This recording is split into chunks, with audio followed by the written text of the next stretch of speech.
नमस्कार, आप देख रहे हैं विप्रेश न्यूज। मैं हूं आपके साथ पूनम। रीवा शहर में बारिश से पहले बाढ़ का खतरा बढ़ने की शंका जताई जा रही है। बीहर नदी में गिरी एक कथित अवैध बाउंड्री वॉल का मलबा जल प्रवाह में बाधा बन रहा है। मलबे को लेकर एडवोकेट बीके माला ने प्रशासन को ज्ञापन सौंपकर तत्काल कार्रवाई की मांग की है। रीवा शहर से गुजरने वाली बीहर नदी में कथित अवैध बाउंड्री वॉल का मलबा गिरने से बाढ़ का खतरा बढ़ने की शंका जताई जा रही है। बताया जा रहा है कि नदी के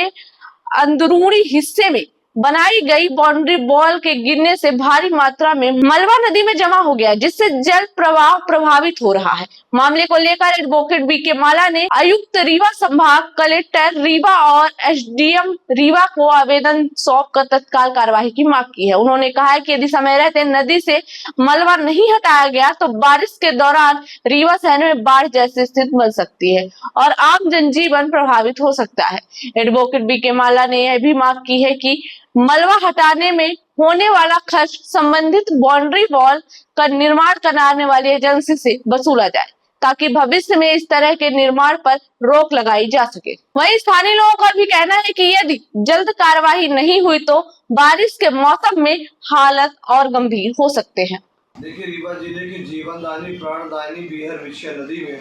विशेष तौर से जमीन के प्लाटिंग कर्ताओं के द्वारा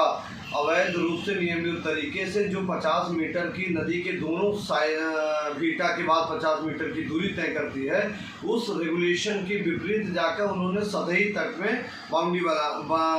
वाल बनाई गई थी और उसको फीलिंग करके वो प्लाटिंग कर रहे थे। रोड, रास्ता या गार्डन या अपने निजी कार्य में उपयोग कर रहे थे, जो पूर्णतः नियम विरुद्ध था। शासन के रेगुलेशन, शासन के मापदंड एवं एनजीटी रेगुलेशन के अंतर्गत नदी के दोनों भागों से, दोनों पार्टों से, नदी के दोनों भागों के जो पार्ट होते हैं, जो कैरी मेड होती है, तो उस मेड के 50 मीटर के बाद के भाग में 50 मीटर के बाद भाग में किसी प्रकार अतिक्रमण नहीं होना। 50 मीटर के बाद ही कोई आप निर्माण कर सकते हैं और उसमें नगर निगम के परिक्षेत्र में तो नगर निगम से परमिशन लेनी होगी, यदि राजस्व के क्षेत्र में तो राजस्व की परमिशन अनुविभागीय अधिकारी कलेक्टर महोदय से परमिशन लेनी होगी। परंतु नियम विरुद्ध तरीके से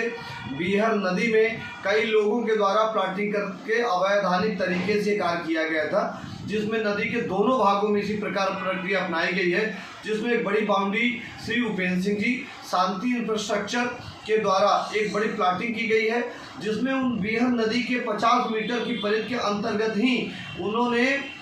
नदी के सतही भाग के अंदर एक बाउंड्री बनाई, पत्थर की बड़ी बाउंड्री बनाई गई है, जो लगभग कई मीटर की बाउंड्री है। वो बाउंड्री पूरी तरह से नदी में भसक गई है, नदी में उसका मलबा गिर गया है, नदी में पट गई है, जिससे बाढ़ की स्थिति निर्मित होगी। पानी की जो निकासी है, जो पानी का प्रवाह है, वो लगातार अवरोध हो रहा है, इसलिए कभी भी पानी हल्का फुल्का भरा रहता है तो पानी का जो प्रवाह है वो धीमा हो जाता है और वहाँ पानी के प्रवाह धीमा होने के कारण ये स्थितियां निर्मित हो रही हैं। तो हमने माननीय आयुक्त महोदय रीवा संभाग रीवा और माननीय अनुविभागीय अधिकारी अनुभाग रीवा को पत्र देकर, माननीय कलेक्टर महोदय रीवा को पत्र देकर इस आशय का अनुरोध किया गया है कि बीहर नदी के सतह पर जितनी भी बाउंड्री और अतिक्रमण अनाधिकृत तरीके से कब्जे किए गए हैं, उनको तत्काल हटाया जाना चाहिए और उनके व्यय से हटाया जाना चाहिए। जो मलबा उन्होंने बाउंड्री बनाई है, वो बाउंड्री वाल को निरीक्षण करके उनको निर्देशित किया जाना चाहिए कि बाउंड्री वाल जो उनकी नदी के अंदर गिर गई है, जिससे नदी का प्रवाह प्रभावित होगा